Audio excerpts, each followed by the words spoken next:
రవి గారు, మన లీగల్ కార్నర్లోకి వస్తే, అంటే కోర్టుల గురించి రెగ్యులర్గా మాట్లాడుతున్నాం కాబట్టి సిజేఐ గవాయ్ మాట్లాడుతూ మేము ఒక 4 తీర్పులు ఇచ్చాం, ఎంతో ముఖ్యమైనవి, అంటే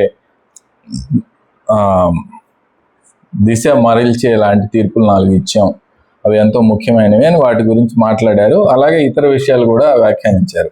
ఏమంటారు? Chief justice of India Gavai వచ్చే నెలలో ఆయన పదవి విరమణ చేస్తారు. తర్వాత జస్టిస్ సూర్యకాంత్ వస్తారు.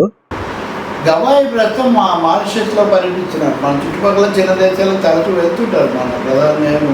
అక్కడ ఆయన మాట్లాడుతూ ఏదో చట్టం ఉంది, చట్టం చేసాము కాబట్టి చట్టం చేసామంటే అది న్యాయమే అంటే కుదరదు. రాజ్యాంగబద్ధత, దాని ప్రజాస్వామికత అన్నింటినీ మించి దాని గురించి ఆలోచించి చేయాల్సిన అవసరం ఒకటి చాలా ఉంటుంది. నైతికత, ఎథికల్ స్టాండర్డ్స్, ఇవన్నీ చూస్తాము. న్యాయస్థానం ఈ విషయాలన్నీ దృష్టిలో పెట్టుకుంటుంది. ఉదాహరణకు చూడండి, ఇప్పుడు బుల్డోజర్ పెట్టి కూల్చేస్తారు. అది ఉత్తర భారత్లో అయితే, ఉత్తరప్రదేశ్లో అయితే బుల్డోజర్ జస్టిస్, బుల్డోజర్ రాజ్ అనే మాట కూడా వచ్చేసింది. యోగి ఆదిత్యనాథ్ బ్రహ్మాండంగా చేస్తాడని. ఇట్లాంటివి. సో బుల్డోజర్ జస్టిస్ అంటే దానికి న్యాయస్థానం ఎందుకు? న్యాయస్థానం బుల్డోజర్ జస్టిస్ అనేదాన్ని ఎలా ఒప్పుకుంటుంది? సుప్రీంకోర్టు ఏముంది, అనేక విషయాల్లో తలాక్ అనేది అది కుదరదు అని మేము చెప్పాము ఉదాహరణకు. అలాగే ఈ వయస్సు వచ్చిన వాళ్ళు, పరిపక్వత కలిగిన వాళ్ళ మధ్యలో వాళ్ళ సంబంధాలు ఎలా ఉండాలనేది వాళ్ళు నిర్ణయించుకోవాలి, కానీ దాని మీద మరీ విపరీతమైన శిక్షలు ఇట్లాంటివి కుదరవు అని కూడా మేము ఒక తీర్పు చెప్పాము. ఎలక్ట్రల్ బాండ్స్ అనే కార్పొరేట్లు దొంగచాటున రాజకీయ పార్టీలకు భారీగా విరాళాలు ఇచ్చేసి తమ పనులు జరిపించుకుంటారు. ఇన్ని మాట్లాడిన వాళ్ళే, దాన్ని కూడా మేము చెల్లదని చెప్పాము. ఇట్లా నేను 4 చెప్తున్నాను.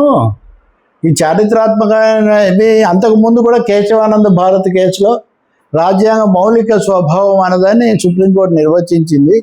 ఈ విషయాలన్నీ చాలా కీలకమైనవి, దిశను గమనాన్ని కూడా అవి మార్చినవి. వీటన్నిటికీ కారణం మేము కేవలం చట్టము, నిబంధనలు అనేదానికే కట్టుబడి ఉంటే కుదిరేది కాదు. మేము విలువలు, నైతికత ఇలాంటి అంశాలన్నీ ఆలోచించి మేము నిర్ణయాలు చేస్తాము. ప్రభుత్వాలు, పాలకులు కూడా నిర్ణయించాలి. అలా ఉంది, రూల్ పొజిషన్ ఉంది కాబట్టి మేము ఏం చేసినా చెల్లుతుందంటే కుదరదు అని ఒక మాట అన్నారు. ప్రమోద్, ఈ మధ్యకాలంలో సుప్రీంకోర్టు విషయాలు చాలా వరకు చర్చకు వస్తున్నాయి. ఉదాహరణకు ఈ గవాయ్ గారి తల్లిగారు అయినటువంటి కమలాతాయి, ఆమెను ఆర్ఎస్ఎస్ వాళ్ళు నిన్న తమ శతవార్షికోత్సవానికి ఆహ్వానించారు. అంతకుముందు మనం చెప్పుకున్నాం. అంతకుముందు ఏమో జస్టిస్ చంద్రచూడ్ ఉన్నప్పుడు మోదీని ఆయన వినాయక పూజకి ఇంటికి ఆహ్వానిస్తే దేశమంతా పెద్ద విమర్శ వచ్చింది. ఇప్పుడు సిజేఐ తల్లిని ఆర్ఎస్ఎస్ వాళ్ళు ఆహ్వానించారు. అయితే ఆమె ఒక లేఖ రాశారు. ఆయన పేరు కూడా గవాయే. ఆయన అంబేద్కర్ రైటు, మేము ఈ భావాలతో, మత రాజకీయాలతో మేము ఏకీభవించడం రావడం లేదని ఒక లేఖ వచ్చింది. ఈ లేఖ బూటకమని ఒక పెద్ద గొడవ జరిగింది. చివరికి నిన్న ఆమె పోలేదు. అంటే గట్టిగానే న్యాయస్థానం నిలబడడం అనేది మనం ఇక్కడ గమనిస్తాం. ఇదే కాకుండా హైకోర్టు, ఢిల్లీ కోర్టు న్యాయమూర్తులు బెయిల్ ఇవ్వడంలో చాలా పచ్చి మోసగాడి, కోర్టులు మోసం చేసిన వాడికి బెయిల్ ఇచ్చారు, మీరు పద్ధతులు కూడా పాటించలేదు, మీరు 2 వారాల పాటు శిక్షణ తీసుకొని రండి అని సుప్రీంకోర్టు ఆ న్యాయమూర్తులను పంపించింది. అంటే ఇటువంటివన్నీ మనం చూసుకుంటూ పోతే మళ్ళీ బాంబే హైకోర్టు కూడా ఇప్పుడు మళ్ళీ కింద వాళ్ళను పంపించింది. ఈ అంశాలన్నీ కూడా మనం గమనిస్తే న్యాయ వ్యవస్థలో ఒక చర్నింగ్. ఆంధ్రప్రదేశ్ హైకోర్టులో కూడా కొన్ని పరిణామాలు ఇలాంటివి జరిగాయి. అది న్యాయమూర్తుల మీద జరిగిన వాటిని కూడా కొన్ని విమర్శించారు. ఒక ఆయన సరే ఈ మధ్య నోట్లతో పట్టుబడిన ఆయన కథ, అది కూడా ఒకటి ఉండనే ఉంది. కాబట్టి ఒక తీవ్ర స్థాయిలోనే ఏది సరైంది, ఏది కాదు, ఎలా ఉండాలి, ఎలా నిలబడాలి అన్న అంశంలో మటుకు చాలా ఇదిగా వక్ఫ్ చట్టం ఉంది. ఇప్పుడు వక్ఫ్ చట్టం మీద చాలా సంచలనమైన తీర్పే స్టే ఇచ్చింది కోర్టు. ఇచ్చినా కానీ ఉత్తరాది రాష్ట్రాల్లో వక్ఫ్ వారు జరుగుతున్నాయి. ఐ లవ్ మహమ్మద్ అని పెట్టుకొని వీళ్ళు ఏదో యాత్ర చేస్తుంటే ఇక్కడ మీ రాజ్యం కాదు మా రాజ్యం ఉంది గుర్తించాడు అని యోగి ఆదిత్యనాథ్ ఒక హెచ్చరిక చేశాడు. సో రాజ్యాంగం యొక్క లౌకిక, ప్రజాస్వామిక, సమాఖ్య స్వభావాన్ని కాపాడడం మా ప్రధానమైన బాధ్యత, మేము ఆ పని చేస్తామని ప్రధాన న్యాయమూర్తి ఇంత స్పష్టంగా చెప్పడం ఇక్కడ ముఖ్యమైనది. ఇప్పుడు ఒక పెద్ద సవాల్ ఉంది. ఆ సవాల్ ఏంటి అంటే, బీహార్లో సర్వ్ పూర్తి చేసి 66 లక్షల ఓట్లు తొలగిస్తూ ఎన్నికల సంఘం తుది నిర్ణయం తీసుకుంది. మీరు ఏం చేసినా సరే అది మా తుది తీర్పుకు లోబడి ఉంటుందని సుప్రీంకోర్టు చెప్పింది.